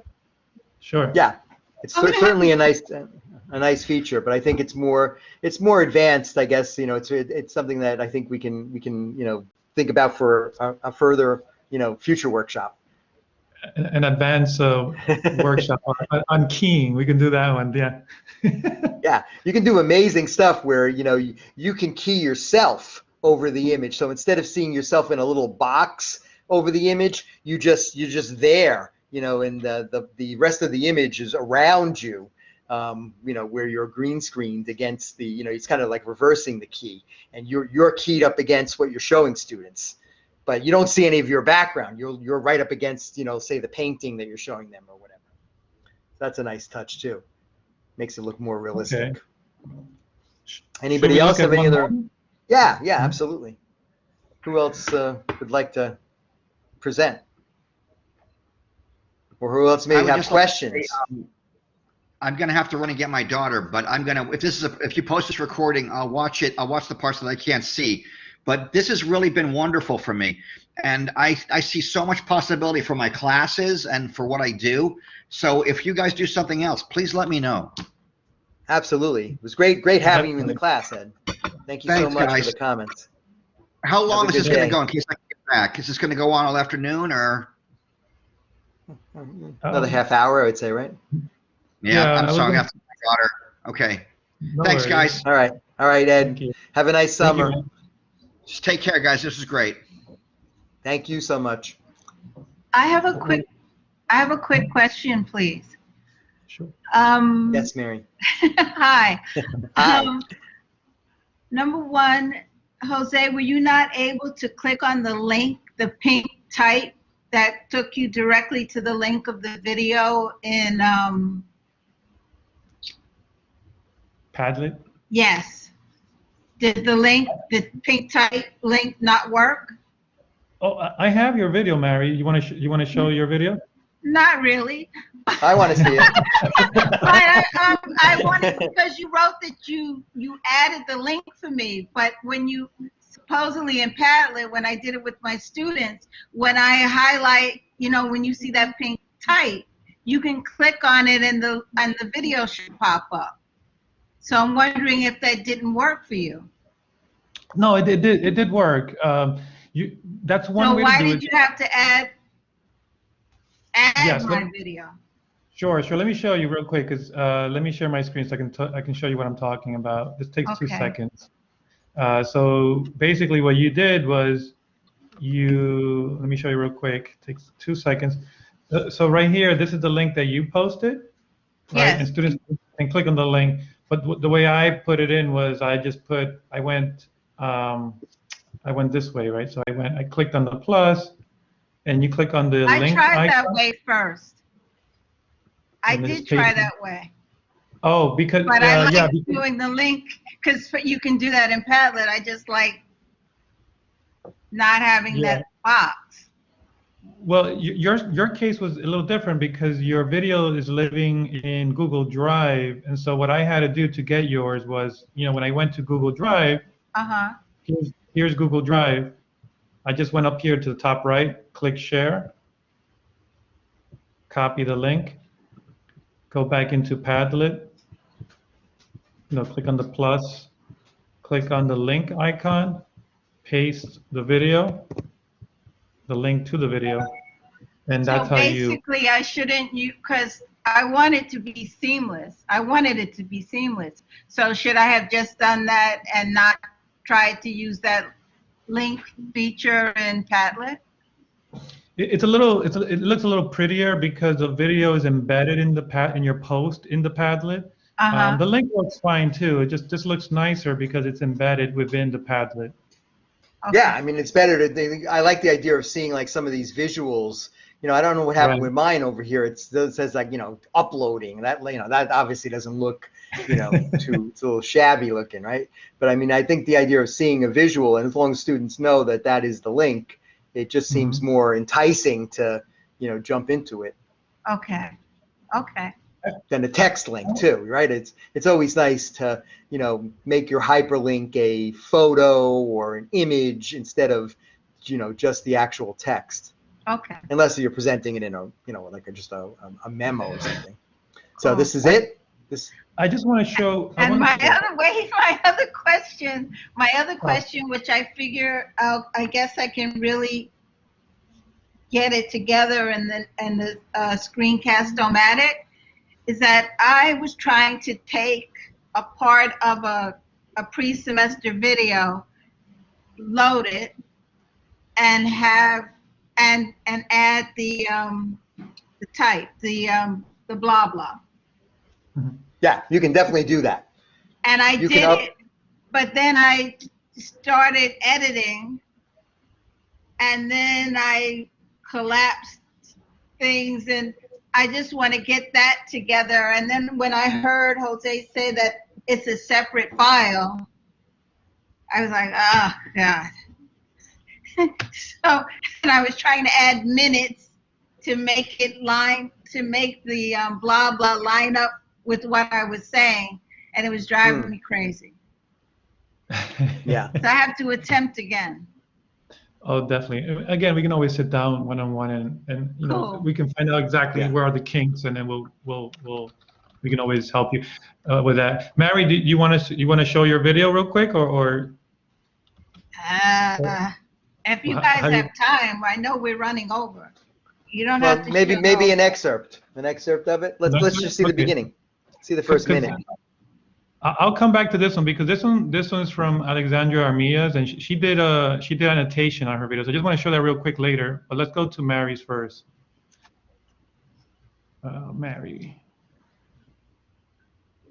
Here you are, Mary.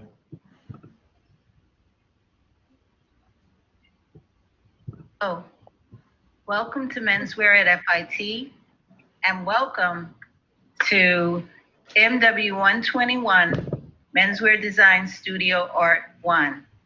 This is Professor Mary Wilson, and I'm going to go over the supplies you'll need for the entire semester. Remember, you don't have to buy everything right away, so don't get nervous. First thing you should probably buy is a sketchbook. The size doesn't matter. The brand doesn't matter. It could be bound. It could be loose sheets. It could have spiral closure. That's up to you. What's most important is your design ideas and what you bring and what you want to show people, what your thought process is, what you're inspired by, what makes you tick. Here are some examples from previous menswear students. This one is from Michael. He just graduated in May 2020. And this one is from Jeremy Robinson, excuse me. And he's going to graduate this coming May 2021. Now for the first day, you'll need a tracing paper pad, 11 by 14 preferably, a kneaded eraser, a plastic eraser, a pencil to draw with, and probably some mechanical pencils. Everything is listed on the sheet that I'm going to email to you, so you'll have a copy of it. So don't get caught up in the brands. That doesn't matter. It's just the supplies that you'll need. Eventually, towards like week 3, week 4, we'll need 11 by 14 marker paper pad, assorted markers. The brand doesn't matter. You can be a Copic lover, you can be AD, you can be Prismacolor marker. I choose it. All right. Okay, little surprise edit there at the end, though. Well, it goes on and on, so it was a test run. I tell you, you come off as a professional video maker. I think that, you know, it looks really nice, and it's hard to believe that's your first video. There's some good comments, I think. It's not my first video. It's not your first video, not your first rodeo. It's not my first video. It's one of the videos I did during the classes. I teach online classes, but I wanted to get that. I know we need text. You know, we need captioning. So I wanted to test how I can bring in, and I know the other Michael mentioned this as well. He has videos and he wants to bring in those videos that are already made and add the captioning. So this was my test to see how I can bring it in Screencast-O-Matic, because I usually, I've never used Screencast-O-Matic. Right. Well, I think Patricia made an interesting comment of the, you know, just the idea of instead of seeing, you know, 6 products that you want them to get all at once and talk about all 6 of them, the idea of as you mention each one, it's full screened so that they can really, you know, see it and, you know, focus on that thing instead of drifting off like while you were talking about the pencils, they're staring at the, you know, the markers or the pad or whatever, you know, so you just kind of spoon feed it to them in sync with, you know, and make it full screen. The other thing with the captions, you know, again, I think we really need to see the process that's going on there.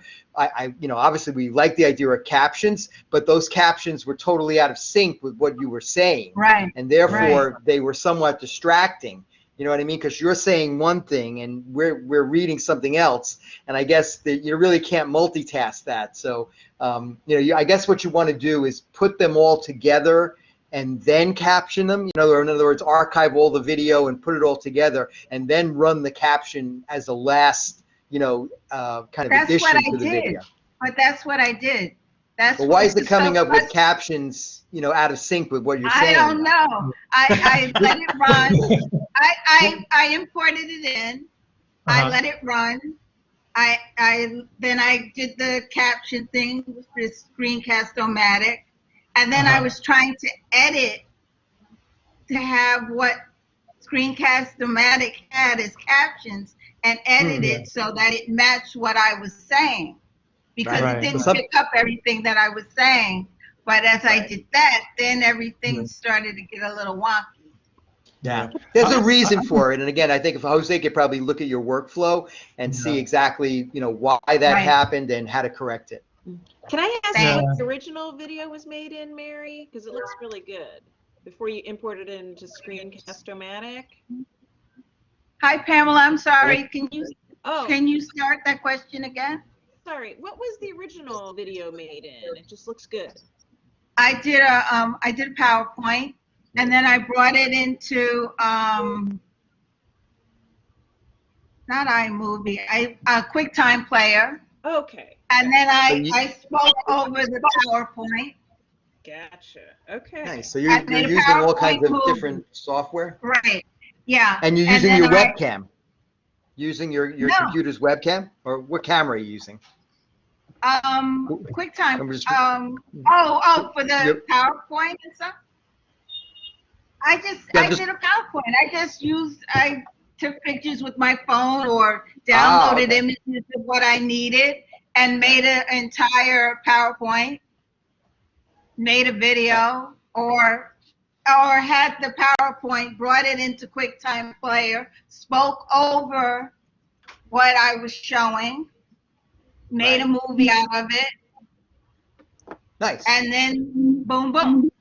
Yeah, I think that's what Pamela was pointing out. That's what I wanted to bring into Cast-O-Matic, because you guys said, if you have existing videos, you can get the closed caption feature. Right. Yeah. So did those existing videos have captions? Any of those? No. The captions were already there? Yeah, so it's weird the way it kind of, Yeah, that's what I thought, Michael. That's because I was looking at something. I printed out something from the Screencast-O-Matic, and it said you could collapse things, and I was like, okay, let me collapse it. I'm going to add this type, and it didn't work out. But Mary, it's a process. I'll be happy to sit down with you and take a look at your workflow together. But I do got to say, what I loved about your video, Mary, I sense your warmth, your kindness, your approachable as a professor. All that comes through into your video. It shines. It's great. Your personality. I love how your flow. I'll send you that check, Jose. Patricia, I don't know, but Patricia here is the expert. But to me, that's what I right away. That's what I felt listening to you. I felt you were like approachable, right? Another course I want to take. You want to take menswear design one? Come on down. Hey, that'll be kind of fun. Just I'll create something for my husband. Mary, I had one comment that Michael was saying with the other the pieces, is that I love that you first really nailed this is this course, and everything is there. Like in face-to-face, how a student will walk in, which class am I in? Is this the right room? And no, this is it. But then I would have liked to have seen you right on camera, because you are so warm and fuzzy.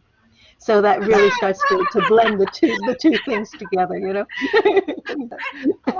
Anyhow, are you going to sing it? Are you going to sing it? It was before it's like a pre-semester video, and they get enough of me on camera during the semester, so I thought I'd save them my face. Okay. Yeah, and your Thank flow you, too. though. Yeah, I have great a flow. question, Jose. how does one get the captions to show up coming across the bottom of the screen? Yeah, it's a great question. So if you're using, for example, PowerPoint, and if you're using Screencast-O-Matic to record your narration over your PowerPoint slides, actually, let me share my screen, because if I say it, it won't make much sense on it. It's easier to show it. Let me show you exactly where that is. So here's PowerPoint. There's a button on in PowerPoint for captions, and so this is what we call burned-in captions. So basically, the captions are burned in to your video. That's a term for what happened there with Mary. That her captions were burned into the video. So there's no way to turn those off. They're automatically going to show. Let me use this one. You're burning that in once you get to the video, but that's not in the original PowerPoint, correct? Exactly. So Right. So right here, subtitle settings. Mm-hmm. Right. This is really interesting, because if you're teaching a, let's say, ESL course and you have a lot of Korean students, you can actually change your spoken. Let's say this, if I'm speaking in English, I can actually translate in real time to another language like Korean, Chinese, or Spanish. I mean, that might work for you if you're looking to do that. Amazing. Look at the number of languages too. That's Oh, great. yeah. So just make sure that the spoken language is obviously English, and then if you're going to translate that to, let's say, or if you want to keep it in English, whatever it is you want to do with it, right? And so then what you do is let me see if I can do this right. If I can remember how to do this. Okay, so hello class, what's your name? What is your major at FIT? Have you studied Japanese before? What kind of Japanese words or expressions do you know? So you see the captions at the bottom. And so if you are recording the screen capture with Screencast-O-Matic, this is what we call burned in, right? These captions will get burned into your video, just like what happened to Mary.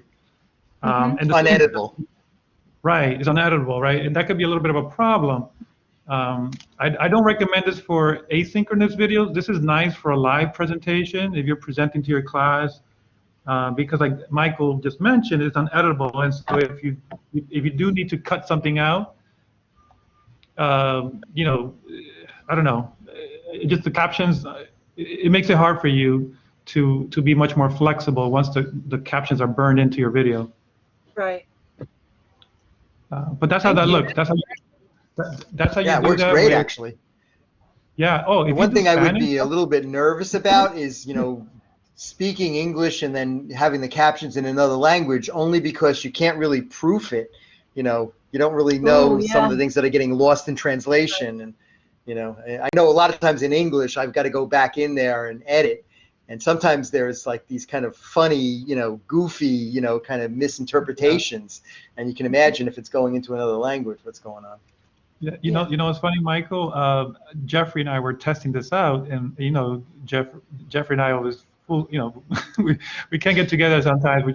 We're clowns, and so we said, hey, you know, let's test the system. Let's say if we begin to curse, will the captions start begin to show?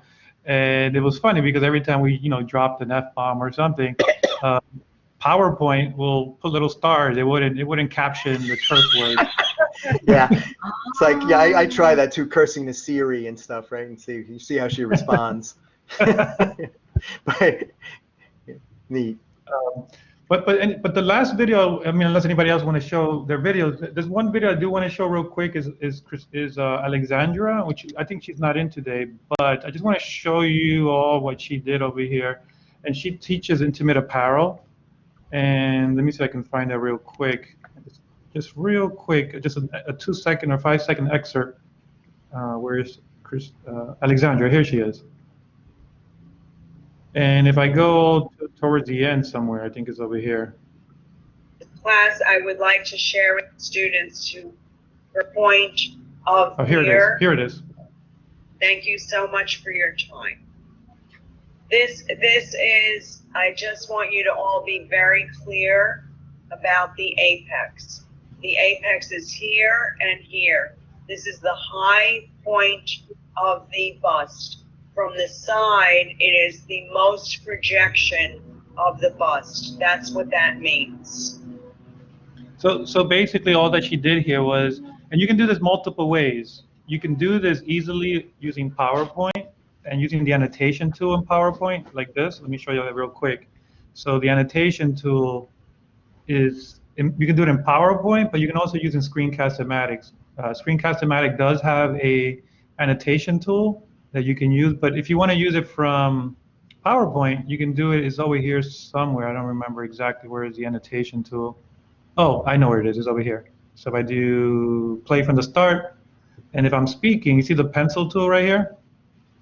Oh, look, it's translating in Spanish for me as I'm speaking, right? So if I go with a pen, and if I want to circle the word Japanese, this is another tool that you can use to emphasize certain, areas on your slide that you want your students to pay close attention to.